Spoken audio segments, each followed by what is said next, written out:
Welcome to Nila and mummy vlog. நம்ம இன்றைக்கி பரோட்டாவுக்கு empty சால்னா, கடையில் வாங்குகிற அதே எம்டி சால்னா எப்படி பண்ணுறதுன்னு பார்ப்போம். இது செய்கிறதுக்கு நீங்கள் இதே மெத்தட் ஃபாலோ பண்ணிவிட்டு சிக்கன் இல்லைன்னா வெஜிடபிள்ஸ் ஆட் பண்ணி கூட செய்யலாம்.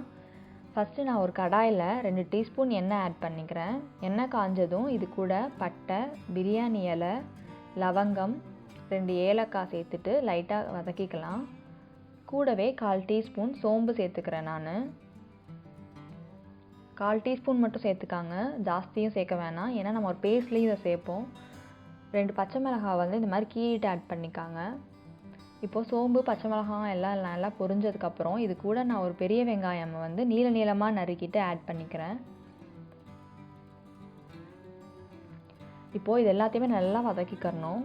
ரொம்பவும் அதுக்காக கோல்டன் ஃப்ரை அந்த மாதிரி வதக்கிடாதீங்க. லைட்டாக வெங்காயம் லைட்டாக வதங்கினா போதும். இந்த மாதிரி லைட்டாக கலர் சேஞ்ச் ஆனதுக்கப்புறம் இது கூட 1 டீஸ்பூன் இஞ்சி பூண்டு பேஸ்ட் ஆட் பண்ணிக்கிறேன். கூடவே 10 புதினா இலைகளை சின்ன சின்னதாக நறுக்கி ஆட் பண்ணிக்கலாம். அந்த இஞ்சி பூண்டு பேஸ்ட்டோட பச்சை வாசனை போகிற வரை இதை நல்லா வதக்கிக்காங்க. இப்போ பாருங்கள், நல்லா அந்த பச்சை வாசனை எல்லாமே போயிடுச்சு. இந்த ஸ்டேஜில் நான் ஒரு பெரிய சைஸ் தக்காளியை நல்லா பேஸ்ட் மாதிரி அரைச்சிட்டு இந்த மாதிரி சேர்த்துக்கிறேன். இப்படி பண்ணால் தான் நம்மளுக்கு கடையில் வாங்குகிற அதே சால்னா மாதிரி கிடைக்கும், டேஸ்ட்டும் இருக்கும்.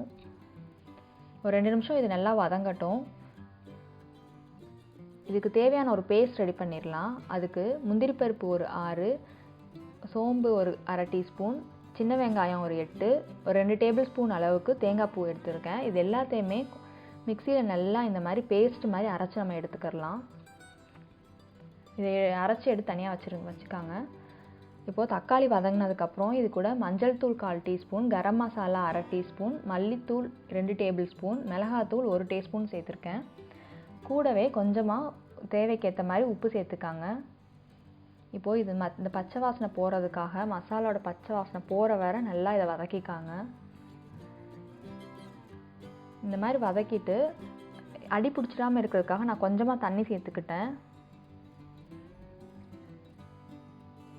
ஒரு 2 நிமிஷம் இன்னும் 2 நிமிஷம் நல்லா வதக்கிட்டு நம்ம அரைச்சி வச்சுருக்கிற கோகோனட் பேஸ்ட்டை இது கூட சேர்த்துக்கலாம்.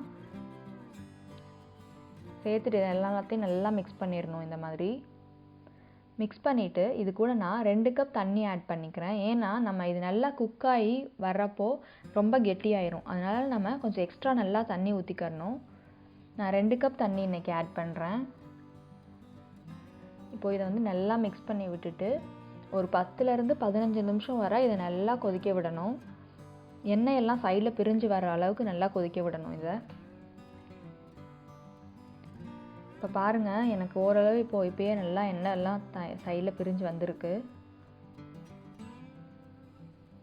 இந்த கன்சிஸ்டன்சியில் தான் இருக்கணும் சால்னா.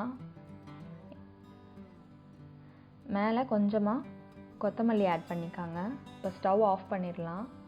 பாருங்கள், கடையில் வாங்குகிற அதே எம்டி சால்னா ரெடி ஆயிடுச்சு. பரோட்டாவுக்கு ரொம்ப டேஸ்டியாக இருக்கும், சப்பாத்தி கூட நல்லாயிருக்கும். நீங்களும் ட்ரை பண்ணி பாருங்கள். சேனலுக்கு சப்ஸ்கிரைப் பண்ணுங்கள்.